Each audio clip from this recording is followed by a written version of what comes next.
Here at Husky Homestead, we train dogs.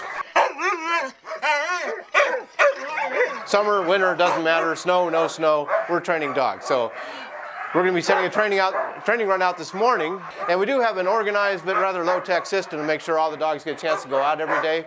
We have all their names on white magnets on a cookie sheet on the post down there. Some of you might be able to see that. In years past, we've just run the dogs in a loop and headed on that trail out into the woods, and our guests didn't really get a chance to see the dogs in action.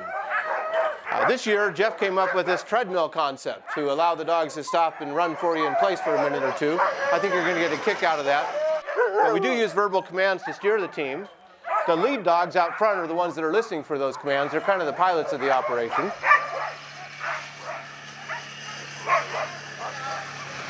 The pair of dogs that are right behind the leaders are called the swing dogs. They help to swing the team around the curves and corners and such. They're kind of the co-pilots. And the single dog that's right in front of the ATV is in what's called the wheel position. The wheel dog, or wheel dogs, more common, are actually doing a little bit more of the physical work than the other dogs. So they're working a little bit harder physically than the rest of the dogs.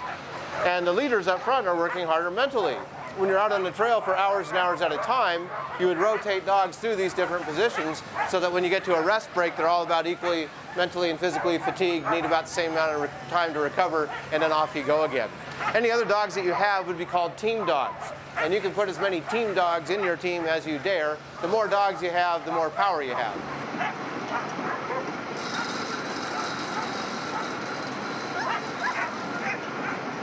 Looks like they're going to head on into the woods here. I want you to listen carefully as the team disappears. Relative calm has returned to the dog yard.